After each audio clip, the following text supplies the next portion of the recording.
காட்டுக்கு கிளம்புற 14 வருஷம் 13 வருஷம் முன்பு நடந்த கதைய நோட் பண்ணி வச்சுட்டார். இந்த தேவி இந்த வாக்க சொன்னாலே அதை நோட் பண்ணி வச்சுட்டு இருக்கார். அத வால்மீகி இங்க சொல்றார். அன்னைக்கு அவர் சொன்னாரு ஸ்ரீயம் புருஷ விக்கிரகம், அந்த பர்த்தாவ இப்ப தேவி போய் கட்டி பிடிச்சிருக்கிறா. தம் பர்த்தாரம் பரிஷஸ்வஜே. ஸ்ரீயம் புருஷ விக்கிரகம் எந்த தேவி வாக்குனால சொன்னாலோ அந்த தேவி வாக்குனால தம்பர்த்தாரம் பரிஷஸ்வஜே, அந்த ராமனை நினைவு கூர்ந்து கட்டி பிடிச்சுக்கிறா. ஏன்னா 1.5 மணி முகூர்த்தத்துல ஒருத்தராலையும் 14,000 ராட்சசால வதம் பண்ண முடியாது. அப்பேற்பட்ட புருஷத்துவம் உள்ள ஒரு பர்த்தா ராமன், அவரை கட்டி பிடிச்சிருந்தான்னு சொல்ல சுவாமி இந்த செய்தி ராவணனுக்கு கிடைக்கிறது. நேரா போனா குப்புற விழுந்தா ராவணன்ட்ட சொல்றா, அண்ணா இது போல ஜனஸ்தானத்துல யுத்தம் நடக்கிறது, ராமன் லட்சுமணன் 2 பேர் வந்திருக்கா, அவ கூட தேவி ஒருத்தி வந்திருக்கா, பாக்குறதுக்கு அழகா இருக்கா, அவளை உனக்கு அங்கேயும் இதே போய் சொன்னான், அவளை உனக்கு கல்யாணம் பண்ணி வைக்கணும்னு எனக்கு எண்ணம், அவளை கூட்டிட்டு வர போன காலத்துல இந்த விரூபகரணம் பண்ணிவிட்டா, அவளை சும்மா விடக்கூடாதுன்னா உடனே இப்படி பண்ணிவிட்டாரு, அவளை ஏதாவது பண்ணணும்னு சொல்ல ராவணன் உடனே கிளம்பி விட்டானா. யார் இதுக்கு கூட ஒத்து ஊதிண்டு யாரு சொன்னான்னா அகம்பனன்னு சொல்றான். இந்த ராவணன்ட்ட சொல்றான், யாரா வந்திருக்கான்னா ராமன் லட்சுமணான்னா, ரொம்ப சைன்யங்களோட வந்திருக்காளோ, 14,000 ராட்சசால 1.5 மணி நேரங்கிறியேன்னா, ஏகேன தான் அஞ்ஞானுங்கிற ஒரே ஒருத்தர் தான் இருக்கார், 14,000 பேர் அழிச்சுட்டார். சரி நிறைய அஸ்திர சஸ்திரங்கள் வச்சிருக்காரோன்னா ஒரே ஒரு வில்ல மட்டும்தான் வச்சுட்டு இருக்கார், அதை வச்சுட்டா இத்தனை யுத்தம். எவ்வளவு நேரம் ஆச்சு, மணிக்கணக்காச்சோ நாள் கணக்காச்சோன்னா 1.5 மணி நேரத்துல யுத்தமே க்ளோஸ் ஆயிடுச்சு. அப்பேற்பட்ட பராக்கிரமசாலி, அவனை நேரடியா போய் மோதினோமே ஆனால் ஜெயிக்கவே முடியாது. அதனால என்னன்னா வஞ்சனை செஞ்சுதான் அவனை இது பண்ணணும்.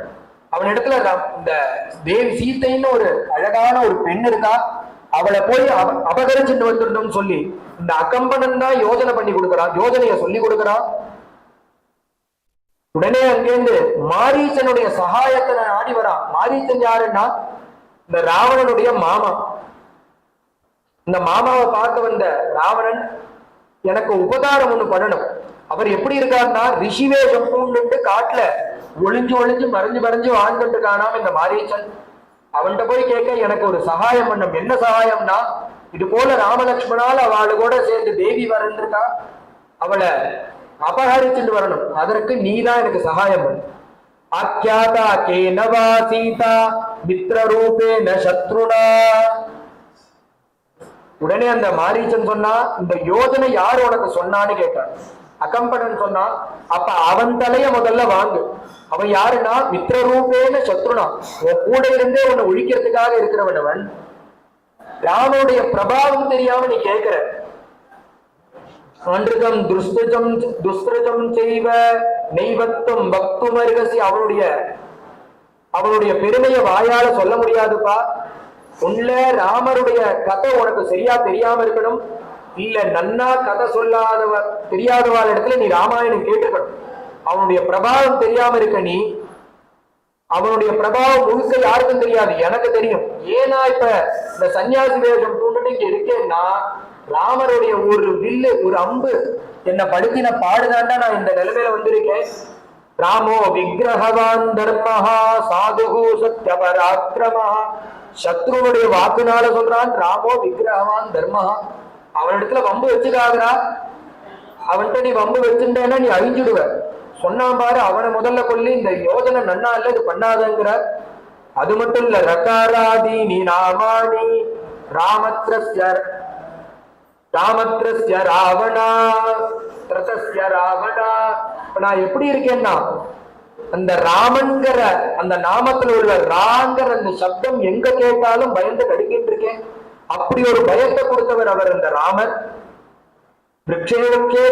பஷ்யாமி, மேல மரத்தை பார்த்துட்டு வாழ்ந்துட்டு இருக்கேன். எதனாலன்னா எப்ப ராமர் வருவானோ எப்ப மிருத்தி வருவானோன்னு பயந்துட்டு வாழ்ந்துட்டு இருக்கேன். அப்பேற்பட்ட பயத்தை கொடுத்தவர் அவர். அவர் நீ நினைக்கிறது போல ராமலட்சுமணார் அயோத்தியில இருக்கக்கூடிய ஜனங்கள் ராஜா இல்ல, பகவானே சர்வேஸ்வரனே இந்த ராமனாக அவதாரம் பண்ணியிருக்கான். இப்ப மனுஷ ரூபத்துல இருக்காவா, அவள்கிட்ட நீ விளையாடினேன்னா உனக்குதான் ஆபத்து. அதனால இத பண்ணாதன்னு சொல்ல. எனக்கு எல்லாம் தெரியும், நீ இந்த காரியத்துக்கு உதவி பண்ணலன்னா உன்னை நான் கொண்டு விடுவேன், வதம் பண்ணி விடுவேன்னு சொல்ல. உன்கிட்ட வதத்தை அடையறதுக்கு அந்த ராமர் கையாலேயே வதத்தை அடையிறேன், நான் அதை பண்றேன்னு சொல்லி கிளம்பிட்டானா அந்த மாரீச்சன்.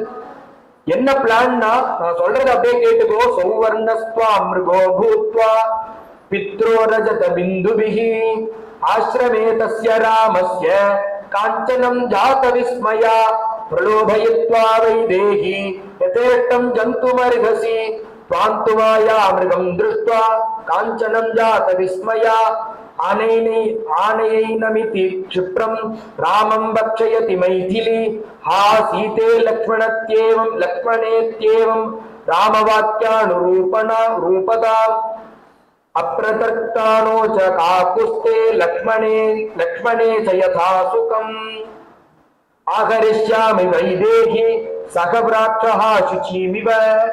அடுத்தடுத்த ஸ்டெப் பை ஸ்டெப் இந்த பிளான சொல்றான் அந்த ராவணன். நேரா மாயாமிருக ரூபத்தை எடுத்துக்கோ. மானுன்னா நார்மலான ஒரு மானா இருக்கக்கூடாது, அந்த மானை பார்த்தா கண்ணு அபகரிக்கணும். அது போல ஒரு மாயமான ஒரு மான் ரூபத்தை எடுத்துக்கோ. அந்த மானை பார்த்தோன்னு தேவி என்ன சொல்லுவா, இதுவரையும் இந்த மானை இது போல ஒரு மானை நான் பார்த்ததே இல்லையே. எனக்கு இந்த தேவி ஆசைப்பட்டு கேட்பா, அந்த மானை பிடிச்சு கொடுங்கன்னு கேட்கணும். உடனே ராமர் அந்த மானை பிடிச்சு கொடுக்க கிளம்பணும். கிளம்பின உடனே நீ கொஞ்ச தூரம் அந்த ராமருக்கு போக்கு காட்டி அழிச்சுட்டு போனோம். போன பிறகு அந்த ராமர் உன் மேல அம்பை எய்வார். அவர்கிட்ட அன்பை வாங்கிண்டு ஜீவனை விடுற காலத்துல ஹா லக்ஷ்மணா ஹா சீதேன்னு என்ன காப்பாத்துங்கோன்னு சொல்லிவிட்டு நீ ஜீவனை விடணும். அந்த சமயத்துல லக்ஷ்மணன் இங்கேருந்து ஓடி வருவான். வர காலத்துல தேவி தனியா இருப்பா. அந்த சமயத்துல நான் சன்னியாசி வேஷம் பூண்டு வந்து அந்த தேவிய நான் அழிச்சுட்டு போயிடுவேன்னு சொல்றான். என்ன ஆச்சரியம்னா, பாபி சொல்றான், இந்த பிளான் பிசுறு தட்டாம அப்படியே நடக்கிறது. இதற்கு முன்னாடி வசிஷ்டர் அந்த தசரதன் எல்லாரும் என்ன பிளான்னா, மறுநாள் காத்தால சுவாமிக்கு யவராஜ்ய பட்டாபிஷேகம்னு தீர்மானம் பண்ணி வைக்கிறா. அந்த பிளான் நடக்கவே இல்லை. என்ன பிளான் நடந்ததுன்னா, கைகேயினுடைய பிளான் தான் நடந்தது. இது என்ன நல்லவாளுடைய பிளான் நடக்கிறது இல்ல, கெட்டவாளுடைய பிளான் நடக்கிறதுன்னா, சுவாமி அவளுக்கு நடத்துறது போல நடத்துவார், ஆனா கைவிட்டுடுவார். கெட்டவாளு கைவிட்டது போல இருக்கும். எந்த சமயத்துல காட்டணுமோ அந்த சமயத்துல கை கொடுத்து கூப்பிடுவாரா அந்த சுவாமி. இந்த பிளான் படி இவனும் கிளம்பி போக, அப்படி மான பார்த்தோன்னா ரக்தைகி ரஜத பிந்துபிகி சித்திரைகி ரஜத பிந்துபிகி, இப்படி மான பார்த்தோன்னு சித்திரத்துல இருக்கிறது போல இருக்கு அந்த மானு. தேவி அதை பிடிச்சு கொடுங்கோ, எனக்கு ஆசையா இருக்குன்னு கேட்க, உடனே லக்ஷ்மண சுவாமி தடுத்து விட்டாராம். ஏன்னா வேதத்துல சொல்லாத வஸ்துக்களே கிடையாது. இந்த மான பார்த்தா எனக்கு சந்தேகமா இருக்கு, இது என்னமோ மாரீச்சனோ தோன்றதுங்கிறார். சங்கமானஸ்து தத்ருத்வா லக்ஷ்மணோ ராமம் அப்ரவீத். இது போல ஒரு மான் இருக்கும்னு வேதத்துல எங்கேயாவது சொல்லி இருந்தா அப்ப இதை நம்ம ஏத்துக்கலாம். இந்த மானை பார்த்தாலே வித்தியாசமா இருக்கு.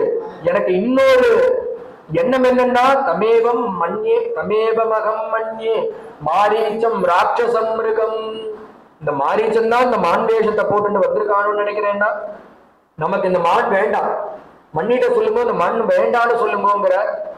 உடனே சுவாமி சொல்றார், தடுக்கிறார், திருப்பி தடுக்கிறார். சுவாமி சொல்றார், இந்த சமயத்துல தேவியும் வேணுங்கிறார். இந்த சமயத்துல அதே சமயத்துல லட்சுமண சுவாமி வேண்டாம் பிடிக்காதுங்கிறான். தர்ம சங்கடத்துல சுவாமி மாட்டிட்டு இருக்கார். ரெண்டு பேருக்கும் திருப்தியான ஒரு பதில சொல்லணும். என்ன சொன்னார்னா, லட்சுமணா, நம்ம ரொம்ப நாளா அந்த மாரீச்சன் அங்க விட்டுட்டோம், அவன் நம்மளுக்கு டிவிக்கு கொடுத்துட்டு உட்கார்ந்துட்டு இருக்கான், நம்ம கண்ணில் ஆமடாம ஓடிட்டு இருக்கான். எப்படியும் நம்ம அவனை வதம் பண்ணணும்னு நினைச்சுட்டு இருக்கோம், கண்ணில் ஆபடல. இது ஒரு சான்ஸ். நீ சொன்னது போல அவன் வேஷம் போட்டு வந்திருக்கான்னா அவனை வதம் பண்ணுவோம். இல்ல மானா இருந்தா அதை பிடிச்சு தேவிகிட்ட கொடுத்துடுற. ரெண்டும் ஒரு காரியத்துல நடந்துடும் சொல்லிவிட்டு சுவாமி கிளம்பி போறார். யாவத் திருஷதமேகேன சாயகேன நிகண்யகம் அப்ரமத்தேன தே பாவ்யம் ஆசிரமஸ்தேன சீதையா. சொன்னதுபடி அவன் மானாக வர தேவி பிடிச்சு கொடுன்னு கேட்க துரத்திட்டு போறார். அவனும் கொஞ்ச தூரம் இழுத்துட்டே போயிடுறான். ராமரை எங்கேயோ ஒரு இடத்துக்கு கூட்டிட்டு போறான். ஒரு குன்றின் மேல மான் தெரியுது. பானத்தை போட்டா அந்த இடத்துல அந்த மான் மறைஞ்சு விடுறது, வேற இடத்துல தோன்றது. சுவாமிக்கு அப்பதான் புரிஞ்சுது இவன் மாரீச்சன் லட்சுமண சுவாமி சொன்னது சத்தியம்னு மனசுல பட. இருந்தாலும் இவனை வதம் பண்ணி முடிவெடுத்து சுவாமி ஒரு பானத்தை போட, ஆர்த்தஸ்வரம் தம்பர்த்தும் விக்ஞாய சதிருஷம் மணி, அப்படி அடிபடுறது, இந்த மான் சரியறது. அந்த சமயத்துல ஆர்த்தஸ்வரத்தினால ஹா லக்ஷ்மணா, ஹா சீதே, என்னை காப்பாத்துங்கன்னு ஒரு குரல் கேட்கிறது. லட்சுமண சுவாமி அங்க இருந்துட்டு இருக்கார். உடனே தேவி சொன்னா, நீ போய் லட்சுமணா பார்த்துட்டு வாடா, அண்ணா குரல் போல இருக்கே, நீ போய் பார்த்துட்டு வரக்கூடாதா, அண்ணாக்கு ஏதோ ஹானி போல இருக்கு, போய் பார்த்துட்டு வாங்குறா. உடனே லட்சுமண சுவாமி சொல்றார், அண்ணா கிடையாது, எனக்கு தீர்மானமா தெரியும். ஏன் அண்ணா கிடையாதுன்னா, வசிஷ்டர் கிட்ட சுவாமி வாசிச்சிருக்காரு, எங்க அண்ணா படிச்சவர். அப்படி வசிஷ்டர் கிட்ட படிச்ச என் பிரபு போற காலத்துல உங்க பேரையும் என் பேரையும் சொல்லுவாரா? எந்த பிரபுவை நினைச்சா கடைசி காலத்துல நம்மளுக்கு மோட்சம் கிடைக்கிறது, அந்த பிரபு நம்ம பேரையா சொல்லுவார்? சீதா ஹே லட்சுமணான்னு சொல்லுவாரா? இது அந்த மாரீச்சனுடைய வேலை. நீங்க பயப்படாதீங்கோ, அண்ணா கொஞ்ச நேரத்துல வருவாரு பாருங்கிறா. தேவி சொல்றா, ஏ இல்லடா, அவங்க அண்ணாக்கு ஏதோ ஒரு கஷ்டம் வந்திருக்கு, நீ போய் கொஞ்சம் பாருங்கிறா. அப்பயும் சுவாமி திருப்பி திருப்பி இதை சொன்னோன்னு கோபம் வந்துடுது தேவிக்கு. அண்ணாக்கு ஒரு கஷ்டம், போய் பார்த்துட்டு வாங்குற, நீ என்னடா அண்ணா ஞானத்தை உபதேசம் பண்ணிட்டு இருக்க, உங்க அண்ணாக்கு எதுவும் ஆகாது, அவர் ஞானஸ்வரூபி, அவரு கடைசி காலத்துல உங்க பேரையும் என் பேரையும் சொல்ல மாட்டான்னு எனக்கு உபதேசம் பண்ற. நீ ஒரு எண்ணத்தோட தான் நீ இந்த காட்டுக்கு வந்திருக்க, அது மட்டும் எனக்கு புரியுது. என்ன எண்ணம்னா, உன்னுடைய தம்பியான பரதன் சொல்லி அமைச்சிருக்கான், நான் நாட்டை எடுத்துக்கிறேன், காட்டுக்கு போற காலத்துல சீதையை நீ அபகரிச்சுக்கோன்னு 2 பேரும் பேசி வச்சிருந்தா அந்த காரியத்தை பண்ணியிருக்கேன். இது உங்க 2 பேரும் சேர்ந்து போட்ட பிளான். இது தன்ன சித்தியதி சௌமித்ரே தவவா பரதஸ்யவா, நீங்க பிளான் போட்டுதான் அப்படி வந்திருக்கேன். உன் எண்ணம் என்னன்னா, உன் அண்ணா போன பிறகு என்ன அடையிறது தான் உன்னுடைய நோக்கங்கிறது இதுல திட்டவட்டமா தெரியறது. தலையை குனிஞ்சபடி குமரி அழறாளா இந்த லட்சுமண சுவாமி. ஏன்னா இதுக்கு என்ன பதில் சொல்றது? தேவிட்ட இப்படி இல்லைன்னு சொல்ல முடியுமா? போனா இங்க தேவிக்கு ஆபத்துங்கிறது அவருக்கு தெரியும். ஆனா இங்க தேவியோ கடுஞ்சொற்களால போயிட்டு வாங்கிறா. விட்டு போனா என்ன நடக்குங்கிறது அவருக்கே தெரியல, விட்டுட்டு போக தயாராகவும் இல்ல. தலையை குனிஞ்சபடி கேட்டு கண்ணுல ஜலம் வருது, அழுதுண்டே இருக்கார். உத்தரம் நோத்சகே வக்தும், பதில் சொல்ல முடியல, தலையை குனிஞ்சுட்டு அழறார். தெய்வத்தம் பவதி மமா, அம்மா நீங்க எனக்கு தெய்வத்தை போல, அப்படி இருக்கக்கூடிய நீங்க உங்க வாக்குனால இதெல்லாம் சொல்லலாமா? அப்படி ஒரு எண்ணம் இருந்தா நான் அப்படி கூட வருவேன்னா, உங்களை அப்படி நினைப்பேனா? நீங்க எனக்கு என்ன ஸ்தானம்னா, என்னுடைய அம்மாவுடைய ஸ்தானம். சுமித்ரே எந்த ஸ்தானத்துல வச்சு நான் பாக்குறேனோ அதே ஸ்தானத்துல உங்களை பாக்குறேன். நீங்க போய் உங்க வாக்கால இப்படி எல்லாம் சொல்லலாமான்னா, அப்படி இருந்தா கிளம்பி போனாங்கிற ஒரு தர்ம சங்கடமான ஸ்திதியை அனுபவிக்கிறார் இந்த லட்சுமண சுவாமி. அப்படின்னு சொல்றார், அம்மா நான் இங்கேருந்து கிளம்பி போக மறுக்கிறதுக்கு இன்னொரு காரணம் உண்டு. நான் இப்ப உங்க விட்டு கிளம்பி போனேனே, நானா சுவாமியோட என் பிரபுவோட என் அண்ணாவோட உங்களை சேர்ந்து பார்க்கிறது துர்லபம்னு என் மனசுல படுறது. எப்ப திரும்பி சேர்ந்து பார்ப்பேனே தெரியல, அதனால நான் உங்களை விட்டு போக மாட்டேங்கிற. இது எல்லாருடைய பிளான் தான். போன்னு திரும்பி சொன்னதை கேட்டு வேற வழியே இல்லாம கிளம்புறாரா. அரமனசு இருக்க போறார், திரும்பி வர. உடனே தேவி திரும்பி சொல்றா, கோதாவரிம் பிரவேக்ஷாமி வினாராமேன லக்ஷ்மணா பிபாம்யகம் விஷம் தீக்ஷ்ணம் பிரவேக்ஷாமி குதாசனம். நீ இப்ப போனேன்னா நான் அந்த கோதாவரியில குதிப்பேன், ஜீவனை விடுவேன், அக்னியில போய் இறங்குவேன், சுருக்கமாட்டிப்பேன், என் ஜீவனை எந்தெந்த விதத்துல விடணுமோ. பிபாம்யகம் விஷம் தீக்ஷம், தீக்ஷமான விஷத்தை கொடுப்பேன். நீ போறையா இல்லையான்னு ரொம்ப மிரட்டின பிறகு வேற வழியே இல்லாதபடிக்கு, வேற வழியே இல்லை அந்த சமயத்துல கிளம்பி போக. சுவாமி இப்படி மறைஞ்சதுதான் தாமசம். உங்க சந்நியாச வேகம் போட்டு காத்துட்டு இருக்கா அந்த ராவணன். ஏன்னா அவர் இருந்தா பக்கத்துல வர முடியாது. உடனே வந்தா தேவி இடத்துல பக்கத்துல வந்து சன்னியாசி போல இருக்கிறதுனால தேவி அர்க்கபாத்தியாச்சமணியும் கொடுத்து உட்காத்தி வச்சு, ஏன்னா அந்த வேஷத்துக்கு உண்டான மரியாதையை கொடுக்கறா, உட்காத்தி வச்சு போஜனம் போட அந்த வேஷத்தை பார்த்து மயங்கிது போஜனம் போடுறா. உடனே அவன் பார்த்தா, நீ போஜனம்லாம் போட வேண்டாம், நான் யாருன்னு சுயரூபத்தை காமிக்கிறா. நான் தான் ராவணன், உன்னை அபகரிச்சுட்டு போறதுக்காக, உன்னை அடையறதுக்காக தாண்டி வந்திருக்கேங்கிறார். இந்த தேவிய பார்த்து தேவிய எடுத்துட்டு கிளம்பிட்டா. உடனே இந்த சொல்ற காலத்திலே தேவி சொல்றா, காலகூட விஷம் பீத்வா சுஸ்திமானு கந்துமிச்சதி. ஏ ராவணா, நீ சொல்றது சரியா படல. என் ரூபத்துல மயங்கி என்ன தூக்கிட்டு போன நீ நினைக்கிற. ஒருத்தன் பசியா இருக்கிற காலத்துல விஷம் பக்கத்துல இருக்குன்னு ஒருத்தனால சாப்பிட்டானா என்ன ஆகும்னா ஜீவன் போகும். ஒருத்தனுக்கு வஸ்திரம் இல்லாத காலத்துல பக்கத்துல இருக்கக்கூடிய நெருப்பெடுத்து வஸ்திரமா கட்டிக்க முடியுமா? உடம்பு பொசுங்கி போகாதா? அது போல என்ன நீ அடையணும்னு ஆசைப்படாத, உனக்கு ஆபத்து வந்து சேரும்னு சொல்லி உபதேசங்களை பண்றா. உன் உபதேசங்கள்லாம் ஞானத்துக்கு யார் அடைஞ்சு காத்துருக்காரோ அவளுக்கு பண்ணி, எனக்கு உன் உபதேசமே வேண்டாம், எனக்கு நீதான் வேணும்னு தூக்கிட்டு போக தேர்ல தூக்கி வச்சிருந்தா சுயரூபத்தோட அந்த தேவியை அபகரிச்சுட்டு போக.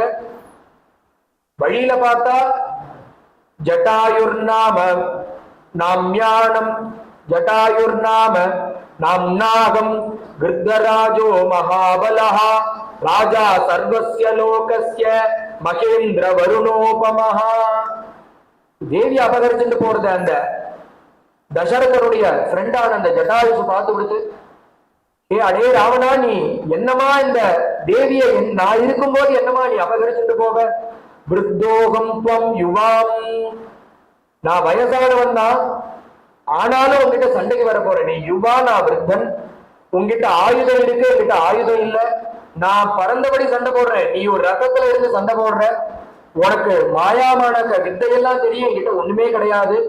எதை நம்பி வரேன்னா இந்த ராமனை நம்பி வரேன். என் கூட யுத்தாதித்யம் பிரயச்சாமி, நீ என் கூட யுத்தம் பண்ணிவிட்டு அப்புறமா தான் தேவியை அபகரிச்சுட்டு போனோம். எது பரியந்தம்னா யதா பிராணம் நிஷாச்சரா, யுத்தாதித்தம் பிரதாசியாமி யதா பிராணம் நிஷாச்சரா, என் உடம்புல பிராணன் இருக்கிற பரியந்தம் ஒண்ணு நான் விடமாட்டேன். அப்படி நீ தேவியை கொண்டு போனோம்னா என் உயிர் போனோம்னு சொல்லி யுத்தத்தை ஆரம்பிக்கிறார். இந்த மூக்குனால அழகுனால அவனுடைய எல்லா தலையும் கொத்தி கொத்தி போடுற. அத்தனை க்ஷணம் பார்த்தா அவனுக்கு தலை திருப்பி வந்துடுறது. ஏன்னா அவ்வளவு தபச குமிச்சு வச்சிருக்கான் அந்த ராவணன். ஜீவன் போகவே மாட்டேங்கிறது. பலவிதமா யுத்தம் பண்ணி பார்த்தா கடைசியா பார்த்தா அவருடைய ரெக்கைய வெட்டி கத்தியால குத்தி விடுறான் அந்த ராவணன். ஆயுதத்தை எடுத்து ரத்தத்தை உடைச்சு விட்டார். இருந்தாலும் அவன் கத்தி எடுத்து குத்தினோட கத்தியால குத்திப்பட்டு கீழே விழுந்து கிடக்கார் அந்த ஜட்டாயுசு. இதே சமயத்துல இப்ப பார்த்த ஹதோகிருத்ரஹா தரண்யாம் அல்பதீவிதா, இப்படி கீழே கிடந்து இருக்காரு சுவாமி. அந்த இடத்துல என்ன ஆகுதுன்னா லக்ஷ்மணன் தேடி வந்து பாக்குறா, சுவாமி தனியா நிற்கிறார். பக்கத்துல பார்த்தா மாரீச்சன் மறிச்சு கிடக்கான். ஹே லக்ஷ்மணா, நீ ஏன்டா இங்க வந்த? ஒண்ணு நான் அந்த தேவி கிட்ட இருக்க சொல்லிட்டு தான் வந்த, நீ எதற்கு இங்க வந்தங்கிற? உடனே லக்ஷ்மண சுவாமி சொல்றாரு, அம்மா என்ன சொல்லக்கூடாத வார்த்தையெல்லாம் அம்மா சொல்லிவிட்டா. நீங்க ஹா லக்ஷ்மணா ஹா சுமித்ரேன்னு கத்திலே அந்த வாக்க கேட்டுவிட்டு அம்மா என்ன போன்ட்டா. சதிருஷ்வா லக்ஷ்மணம் தீனம் சூன்யம் தசரதாத்மஜஹா கசா லக்ஷ்மண வைதேகி யாஜித்வா த்வமிகாகதஹா. உன்னை நான் இங்க வரவே சொல்லி ஏன் வந்த? இல்லன்னா அண்ணா எந்தெந்த வார்த்தையெல்லாம் சொல்லக்கூடாதோ அந்தந்த வார்த்தையை சொல்லி என்ன திட்டிவிட்டா. அதை வெளியில சொல்ல முடியல லக்ஷ்மண சுவாமியால. அதனால சுவாமி சொல்ல முடியாம அழற. அவ என்ன வேணா சொல்லுவாடா, நீன்னா அங்க இருந்து பார்த்திருக்கணும், உண்மையிலதான் தப்புன்னு சுவாமி திட்டுறார். வந்து பார்த்தா ஆசிரமம் சூன்யமா இருக்கு. நடந்ததெல்லாம் தெரியறது. ஷோகேன சுவாமி பார்க்கிறார். தேவி அபகரிச்சுட்டு போயிட்டான்னு தெரியுது. சோகத்தினால வாடி போயிட்டார் சுவாமி. அங்கும் இங்கும் அலைஞ்சு தெரிகிறார், தேவியை காணும். உடனே லக்ஷ்மண சுவாமியை பார்த்து அழறார். சுவாமி, நம்மளுக்கு துக்கம் வந்தா சுவாமிகிட்ட போறோம், சுவாமிக்கே ஒரு துக்கம். வாய் அடைக்கிறது, கண்ணில இருந்து ஜலம் பிரபகிச்சு ஓடுறது. பக்கத்துல இருக்கக்கூடிய லக்ஷ்மண சுவாமியை பார்த்து சுவாமி சொல்றார், நமத்விதோ துக்க दुष्कृत कर्मकारी मन्ये द्वितीयोऽस्ति वसुन्धरायां शोकेन शोको हि परम्पराया मामेति बिन्दन्ने हृदयं मनश्च पूर्वं मया नूनमभिज्जितानि पापानि कर्माण्यसकृतानि तत्रायमद्यापतितो विपाकः दुःखेन दुःखं यदहं कृतामि राज्यप्रणाशः स्वजनैर्वियोगः पितुर्विनाशः जननी वियोगः सर्वाणि मे लक्षण शोकवेगं ஆபூரயந்தி பிரவிச்சந்தி தானி. சுவாமி சொல்றார், ஒரு மனுஷனுக்கு துக்கம் வரலாம், துக்கமே வந்துட்டு இருந்தா ஒரு மனுஷனால தாங்கவே முடியாதுப்பா. எனக்கு எப்படி இருக்குன்னா, ஒரு துக்கம் வருது, அந்த துக்கம் முடியறதுக்கு முன்னாடி இன்னொரு துக்கம் வரிசையில் இருக்கிறது, துக்கத்துக்கு மேல துக்கம் வந்துட்டு இருக்கு. இந்த யார்கிட்ட சொல்லி அழகுன்னு தெரியல, எனக்கு வந்தது போல யாருக்குமே துக்கம் வரக்கூடாது. அப்பேற்பட்ட துக்கம் எனக்கு வந்துட்டு இருக்கு. சந்தோஷங்கிற பேச்சுக்கே இடம் இல்லை, அப்படி இருக்கு எனக்கு துக்கம்.